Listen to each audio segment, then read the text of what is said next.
Sir good morning sir. ఇప్పుడు మనము క్యూజీఎస్ సాఫ్ట్‌వేర్‌ని డెస్క్‌టాప్‌లో ఎలా ఇన్‌స్టాల్ చేయాలో చూద్దాము. సో, నేనిప్పుడు ఫస్ట్ గూగుల్ ఓపెన్ చేసుకున్నాను. గూగుల్ ఓపెన్ చేయగానే క్యూజీఏఎస్ అని టైప్ చేశాననుకోండి. మనకి ఫస్ట్ లింక్ ఇక్కడ ఓపెన్ అవుతుంది. క్యూజీఏఎస్ ఆర్గ్ అని ఉంటుంది. ఇందులో మనకేందంటే ఇక్కడ డౌన్‌లోడ్ ఉంది కదా! ఈ డౌన్‌లోడ్ బటన్ మనం ప్రెస్ చేసి ఒక లింక్‌గా ఓపెన్ చేసుకున్నామనుకోండి. ఈ విధంగా మనకొస్తుంది. ఇక్కడ మనకి skip it and go to download అని ఉంటుంది. ఇక్కడ చూడండి మనకి మల్టిపుల్ వెర్షన్స్ మనకి విజిబుల్ అవుతాయి.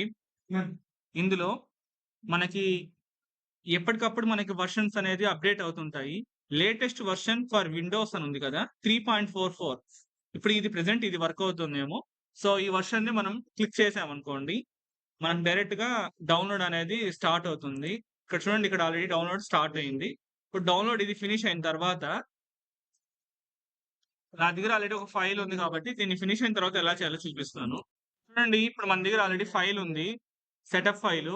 ఈ సెటప్ ఫైల్ డౌన్‌లోడ్ అయిన తర్వాత దీన్ని ఎలా ఇన్‌స్టాల్ చేయాలి? జస్ట్ మనం రైట్ క్లిక్ ఇచ్చి మనకి ఇక్కడ రన్ యాస్ అడ్మినిస్ట్రేటర్ అని ఉంది కదా! దీన్ని క్లిక్ చేసామంటే చాలండి. మనకి ఆటోమేటిక్‌గా సాఫ్ట్‌వేర్ ఇన్‌స్టాలేషన్ ప్రాసెస్ స్టార్ట్ అవుతుంది.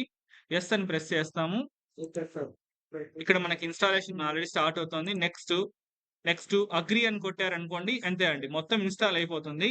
ఇన్‌స్టాల్ అయిపోయిన తర్వాత మనకి డైరెక్ట్ సాఫ్ట్‌వేర్ అనేది ఓపెన్ అవుతుంది. ని క్యూజీఐఎస్ అనే సాఫ్ట్‌వేర్ ఓపెన్ అయిపోతుంది. ఓకేనా? సో, అంతే సింపుల్ అండి.